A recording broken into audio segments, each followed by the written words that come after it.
नमस्कार साथियों, स्वागत है आप सभी का एकलव्य पीसीएस में। ये क्लास है हमारी लोअर पीसीएस के लिए या यूपीएससी की उन सभी एग्जाम्स के लिए जिसमें आपदा प्रबंधन आता है, चाहे लेखपाल हो या लोअर पीसीएस हो। उन सभी में जिसमें आपदा प्रबंधन आ रहा है तो उसके लिए आपका वन स्टॉप डेस्टिनेशन है। इसमें आप कंप्लीट तैयारी कर सकते हो आपदा प्रबंधन की बहुत आसानी से, ना केवल लोअर पीसीएस के लिए बल्कि अपर पीसीएस के लिए भी आप जो है इसकी तैयारी कर सकते हो, जिसमें आपदा प्रबंधन का जो टॉपिक है वो आप यहाँ से तैयार कर सकते हो, कोई दिक्कत वाली बात नहीं है।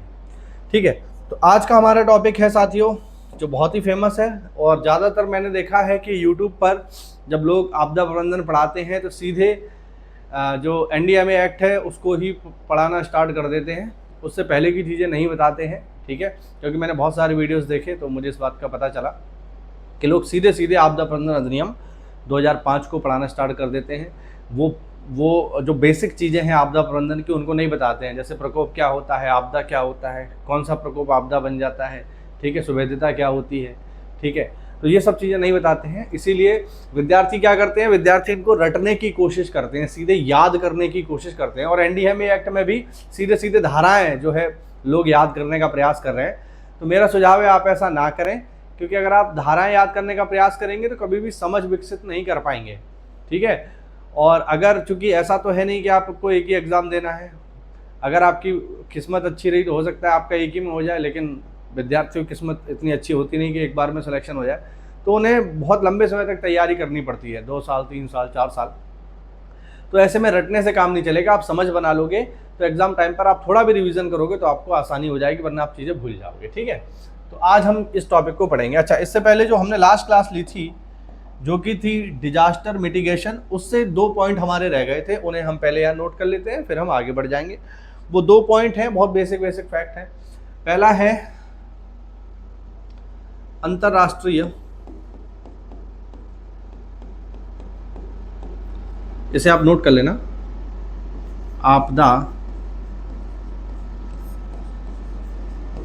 न्यूनीकरण दशक, इसे आप सीधे सीधे नोट कर लेना। जो हमने पिछली क्लास ली थी उसमें ये रह गया था।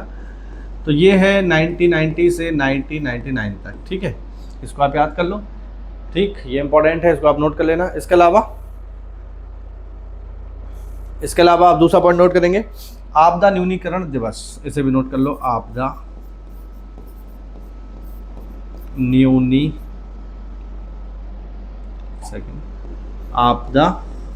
न्यूनीकरण दिवस। ये पेपर में आपसे सीधे सीधे पूछा जा सकता है कि बताइए आपदा न्यूनीकरण दिवस हम लोग कब मनाते हैं, तो ये मनाते हैं हम लोग 13 अक्टूबर को। ठीक है, तो इसको भी आप लोग याद कर लेना, इंपॉर्टेंट है, पेपर में आ सकता है, ये दोनों ही। ठीक, अब इसको हमने देख लिया। अब हम जो हमारा टॉपिक है आपदा प्रबंधन अधिनियम 2005, इस पर आते हैं और इसको समझने का प्रयास करते हैं कि आखिरकार आपदा प्रबंधन अधिनियम क्या है। ठीक है, तो चलिए नोट कर लेते हैं। यहाँ पे हेडिंग डालें, भारत में आपदा प्रबंधन। ठीक है, इसको जरा हम देखते हैं। सबसे पहले जो चीज़ हमें यहाँ समझनी है, देखिए डायरेक्टली आपको इसकी धाराएं रट्टा मारने की आवश्यकता नहीं है कि धारा 13 क्या कह रही है, 14 क्या कह रही है, एनडीआरएफ किस धारा में बना, ये सब नहीं, ये सब मत करो, भूल जाओगे आप। पहले आप इसका इतिहास समझ लो कि आखिरकार ये क्या है और क्यों ये बना। तो सबसे पहली जो चीज़ हम यहाँ बात करेंगे इसके बारे में वो है ये कि इसकी आवश्यकता क्यों पड़ी। सबसे पहला पॉइंट जो आपको समझना है वो ये कि इसकी आवश्यकता क्यों है। बहुत बढ़िया, आपको एक एक चीज़ में समझा दूंगा। इसके हम 2 लेक्चर लेंगे। पहले लेक्चर में इसका बेसिक समझेंगे, दूसरे में जो धाराएं हमारा रह जाएंगी उसे हम पढ़ लेंगे, फिर ये टॉपिक हमारा खत्म होगा। तो सबसे पहले हम बात करते हैं कि भारत में आपदा प्रबंधन की ज़रूरत क्यों है। तो अगर आप मेरे लेक्चर स्टार्टिंग से ले रहे हो तो आपको पता होगा कि मैंने आपको भारत की आपदा परिच्छेदिका पढ़ाई थी, भारत की डिजास्टर प्रोफाइल बताई थी, और उसमें मैंने आपको बहुत सारे महत्वपूर्ण बिंदु बताए थे जो अब यहाँ काम आएंगे। देखो, हमने वहाँ क्या पढ़ा था, हमने वहाँ पढ़ा था कि भारत में अगर हम देखें तो भारत में, हाँ जी, हाँ, तो जो हमने भारत की डिजास्टर प्रोफाइल बनाई थी उसमें कुछ डेटा था, जैसे भारत की 82% आबादी आपदा सुभेद्य है, पहला बिंदु।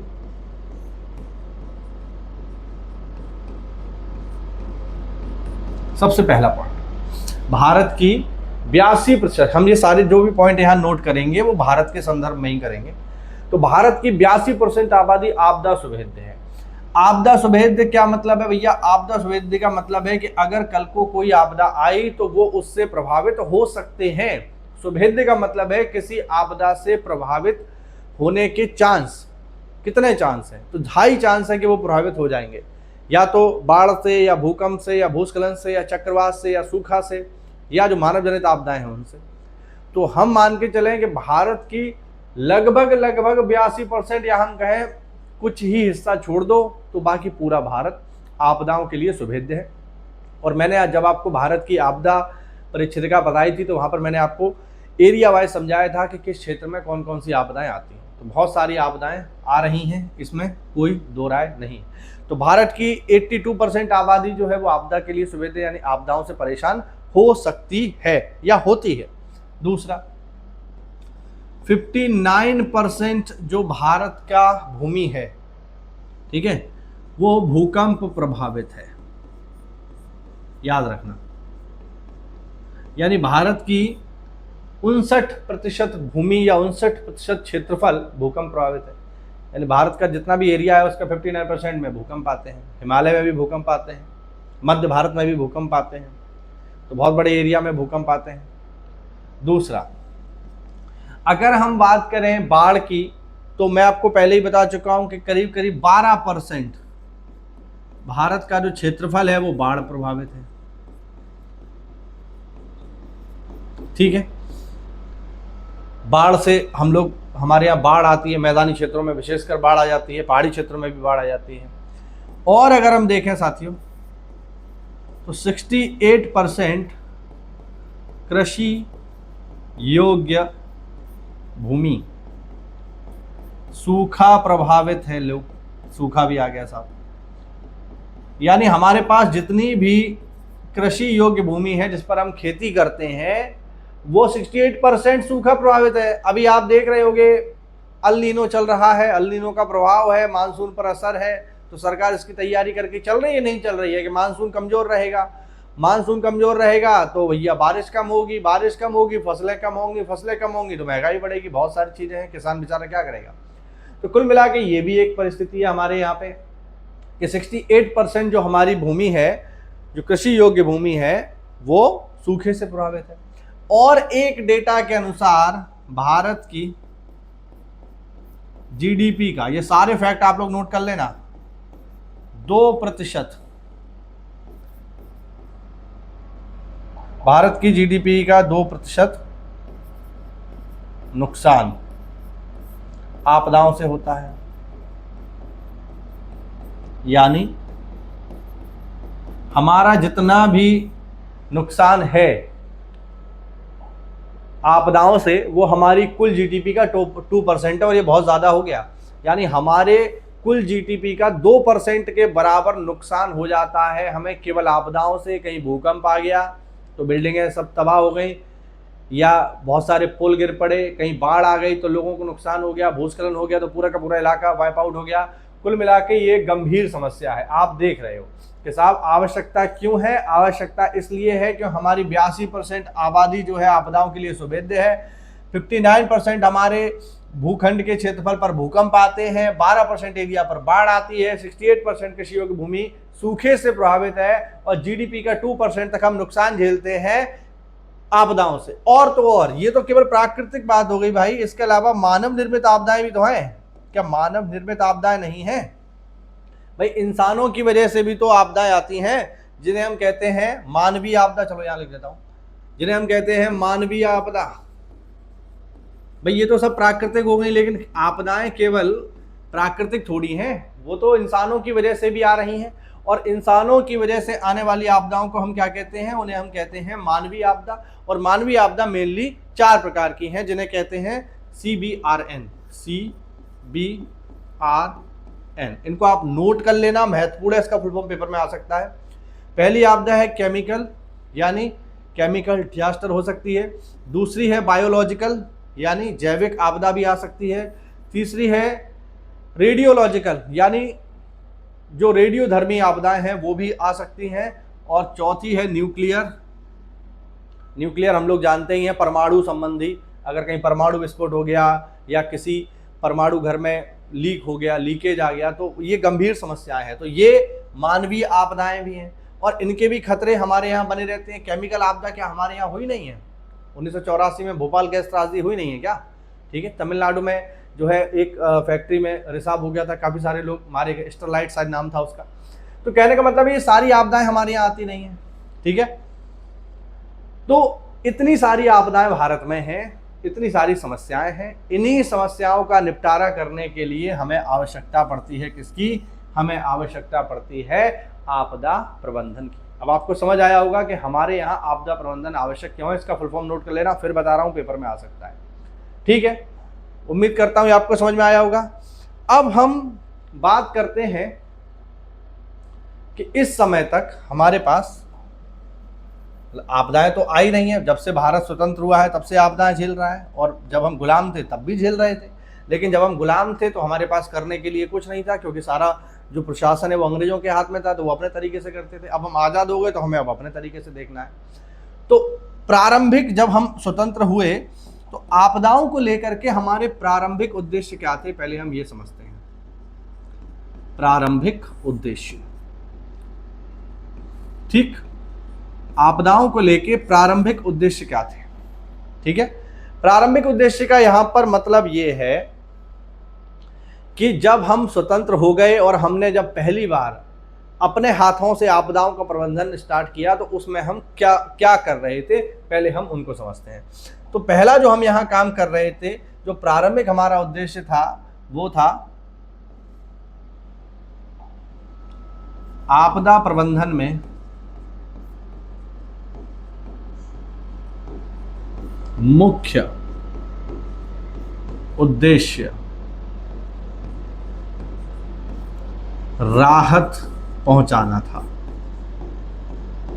यानी स्टार्टिंग में जो हमारा उद्देश्य था आपदा प्रबंधन को लेकर, वो क्या था?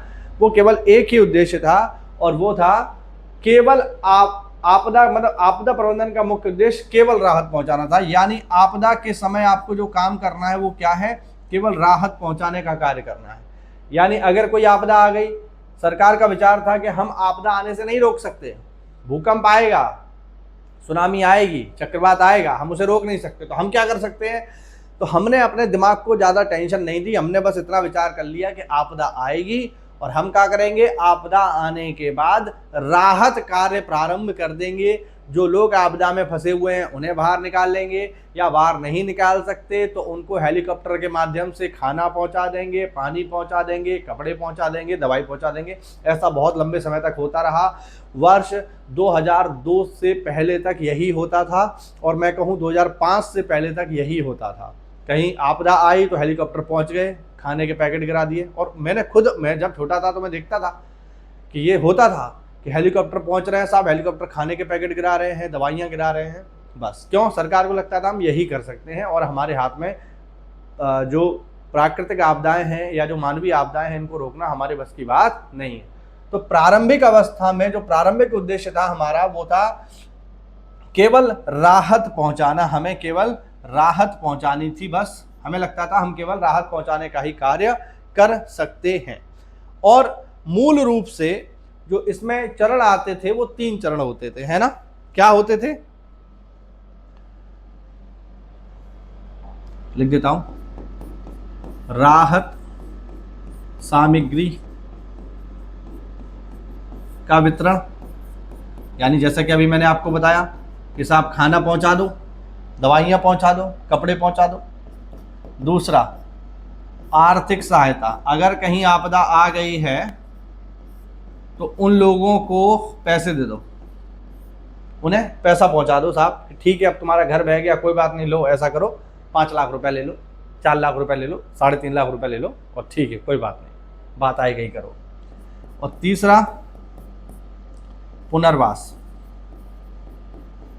पुनर्वास मतलब कि अगर मान लीजिए आपदा में किसी का घर बह गया तो उसको घर हम देने की व्यवस्था करेंगे, किसी का कोई व्यापार चला गया, बिजनेस चला गया तो उसको हम कंपनसेट करने की कोशिश करेंगे। पुनर्वास का मतलब है उन्हें दोबारा उसी स्थान पर बसाने का प्रयास करना। तो मेनली ये हमारे यहाँ पर टारगेट रहते थे। और क्या होता था इसमें, और होता था ये कि राज्य स्तर पर, क्योंकि आपदा प्रबंधन जो विषय था वो समवर्ती सूची का था, अभी भी है, यानी उस पर केंद्र भी काम करेगा, राज्य भी काम करेगा। तो इस समय पर क्या होता था, ये मैं बात कर रहा हूं आपदा प्रबंधन अधिनियम 2005 आने से पहले। तो उस समय में हम क्या करते थे, राज्य स्तर पर आपदा राहत आयुक्त नियुक्त करते थे।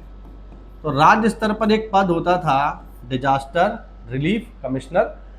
तो राज्य स्तर पर आपदा राहत आयुक्त नियुक्त किए जाते थे, ठीक है। और इनका काम क्या होता था, इनका काम होता था, इनके पास दो ही काम होते थे कि लोगों को राहत सामग्री पहुंचाओ और उन्हें आर्थिक सहायता करो, यानी पैसे बांटो और उन्हें खाने पीने का सामान बांटो। यही मेनली इनके कार्य होते थे राज्य स्तर पर, ठीक है। तो मेनली इनके दो ही काम होते थे कि भैया राहत सामग्री पहुंचाओ और धन का वितरण करो, पैसा पहुंचाओ लोगों में, जिससे लोग थोड़ा सा उन्हें कंपनसेट किया जा सके। और इस पूरे कार्य को करने के लिए जो आपदा आ रही है, तो आपदा को समझने का, उसको राहत सामग्री पहुंचाने का या उससे जूझने की जो जिम्मेदारी थी वो केवल एक विभाग के पास थी, और वो था कृषि मंत्रालय, ठीक है। तो यहां हम नोट कर लेंगे आपदा प्रबंधन का नोडल मंत्रालय, ये महत्वपूर्ण है। आपदा प्रबंधन का नोडल मंत्रालय कौन था, तो आपदा प्रबंधन का नोडल मंत्रालय 2005 से पहले और 2002 से पहले हुआ करता था कृषि मंत्रालय। तो आपदा से जूझने की जिम्मेदारी किसकी थी, कृषि मंत्रालय की थी साहब। अब चाहे सूखा आए तो भी कृषि मंत्रालय देख रहा है, चाहे बाढ़ आए तो भी कृषि मंत्रालय देख रहा है, ठीक है। चाहे भूस्खलन आ जाए, चाहे भूकंप आ जाए, सब जिम्मेदारी कृषि विभाग की थी। अच्छा, ये कृषि विभाग को जिम्मेदारी भी इसलिए दी गई क्योंकि हमारा मेन उद्देश्य क्या था, हमारा मेन उद्देश्य था साहब राहत सामग्री पहुंचाओ, खाना पहुंचाओ। तो खाना कहाँ से आएगा, खाना खेती से आएगा। तो कृषि मंत्रालय को जिम्मेदारी दे दी कि मस्त पूड़ियों के पैकेट, सब्जियों के पैकेट पहुंचाओ और लोगों को ऊपर से डाल दो हेलीकॉप्टर के माध्यम से, संभव हो तो निकाल लो, वरना वही राहत सामग्री पहुंचा के अपनी जिम्मेदारी खत्म करो। तो ये प्रारंभिक उद्देश्य हुआ करते थे जब हमारे पास कोई भी आपदा प्रबंधन अधिनियम 2005 जैसी व्यवस्था नहीं थी।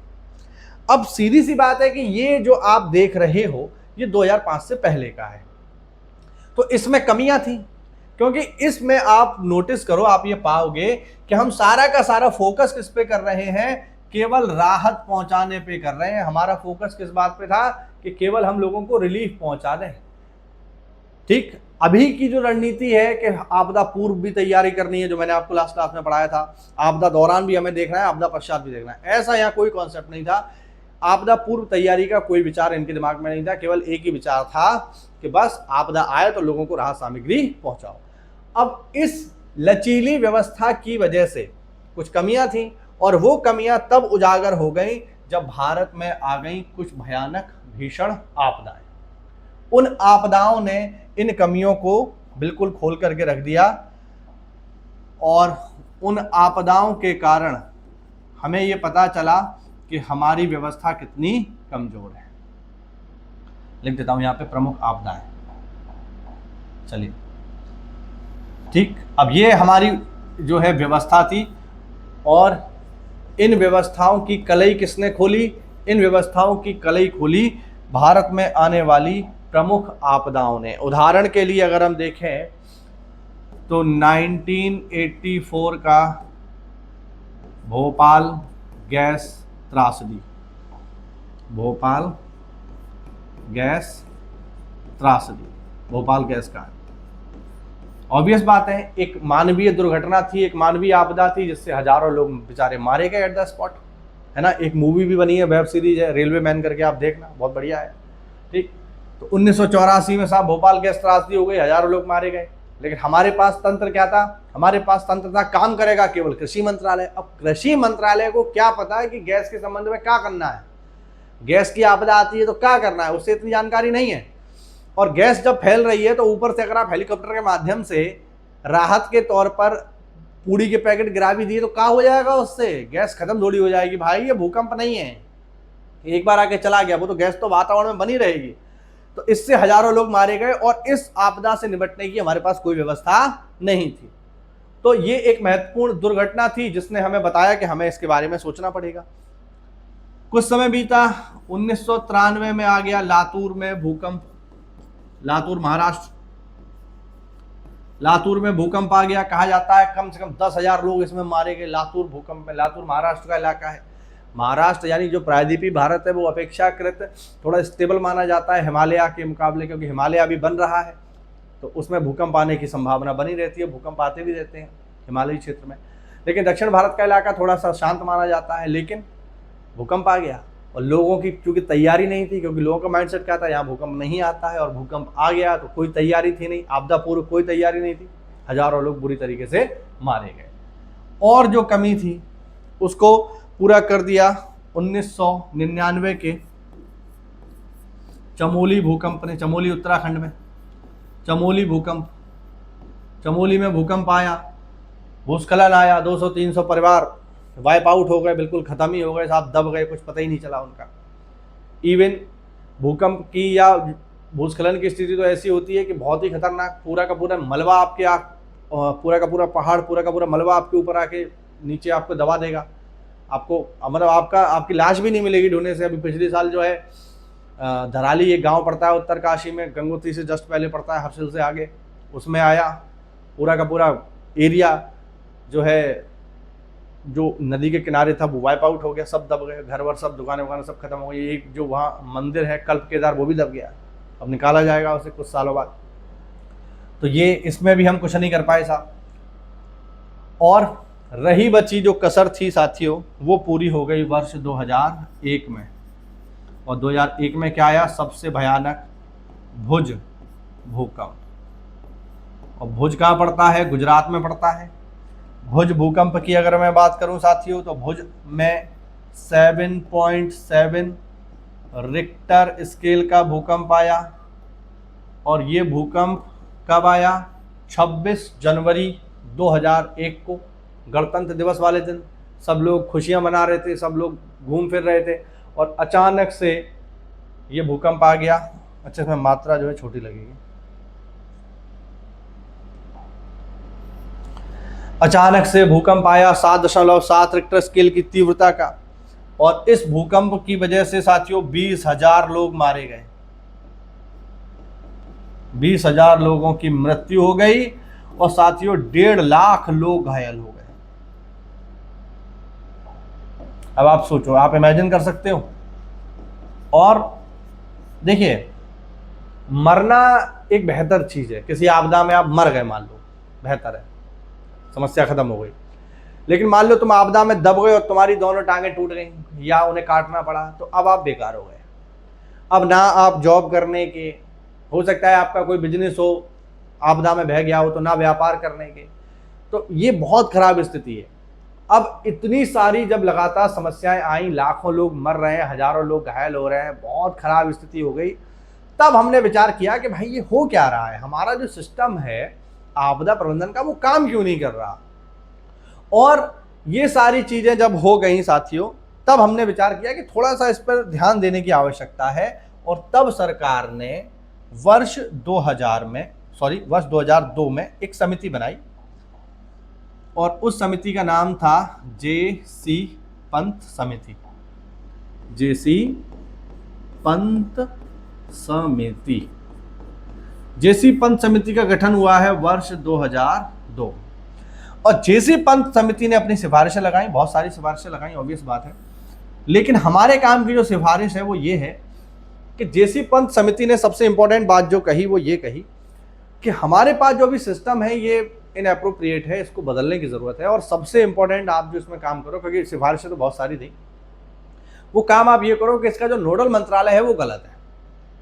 पहले नोडल मंत्रालय बदलो। तो जेसी समिति की सिफारिश के बाद ही वर्ष 2002 में आपदा प्रबंधन का नोडल मंत्रालय,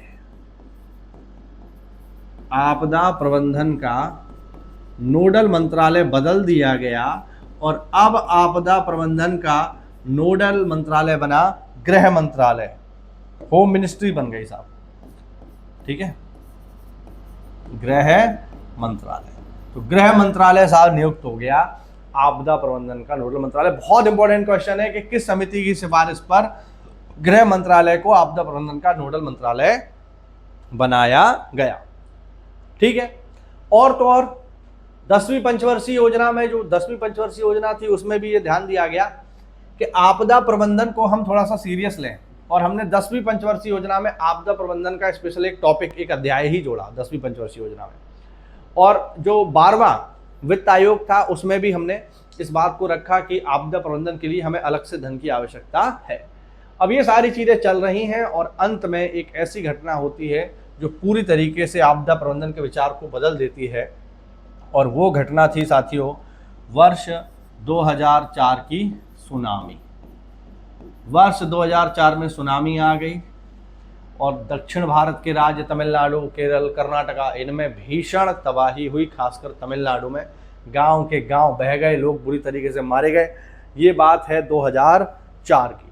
और 2004 की सुनामी की वजह से न केवल भारत बल्कि दक्षिण एशिया के बहुत सारे देश प्रभावित हुए जिनके पास समुद्र तट है, उनमें तबाही मची, चारों ओर त्राहिमाम मच गया। और दक्षिण एशिया के वे सभी राज्य जिनके पास समुद्र तट है, उन्होंने विचार किया कि अब हमें आपदा प्रबंधन के बारे में सोचना पड़ेगा, इसके बारे में सोचने का समय आ चुका है, अब इसके बारे में विचार करना चाहिए। और फिर हमने विचार बनाया, और चूंकि इसमें जो हमारा आदर्श था, क्योंकि अब हमें आपदा प्रबंधन में काम करना है, तो आपदा प्रबंधन में जो सबसे बेहतरीन देश है वो है जापान। और हमने जापान से सहायता मांगी। जापान ने कहा कि हम तो आपसे 1994 से ही कह रहे हैं कि याकोहामा जो कन्वेंशन है उसको अपना लो, आप अपना ही नहीं रहे थे। जो होंगो कन्वेंशन है उसको आप अपनाइए, लेकिन आप हमारी सुन ही नहीं रहे थे, आप तो अपने में मस्त थे, आपको लग रहा था कि नहीं इसी से काम चल जाएगा। और तब हमने अपनी गलती को माना और अपनी गलती को सुधार करते हुए हमने 2005 में तब जाकर के बनाया साथियों हमने आपदा प्रबंधन अधिनियम 2005। ये इसका बैकग्राउंड था। और फिर हमने बनाया आपदा प्रबंधन अधिनियम 2005। उम्मीद करता हूं आपको समझ में आया होगा कि ये आपदा प्रबंधन अधिनियम 2005 में ही क्यों बना, इसके बाद या इसके पहले क्यों नहीं बना। और जब ये अधिनियम बन गया तो सबसे पहले जो हमने इसमें परिवर्तन किया वो किया उद्देश्य में। उद्देश्य, ठीक, पहले उद्देश्य क्या थे आप देख लो। जो पहले उद्देश्य थे उनको आप एक बार देख लीजिए, ठीक है। जो पहले उद्देश्य थे हमारे, प्रारंभिक उद्देश्य क्या थे? केवल राहत पहुंचाओ और आपदा के बाद आर्थिक सहायता दो, पुनर्वास करो और खाने वाने के पैकेट, कपड़े के पैकेट, दवाइयों के पैकेट देके अपनी जिम्मेदारी से मुक्त हो जाओ। लेकिन अब हमने यहाँ पर अपनी चीज़ों को बदलना प्रारंभ कर दिया है। और अब हम यहाँ अगर उद्देश्य देखें तो सबसे पहला जो हमने काम किया वो ये,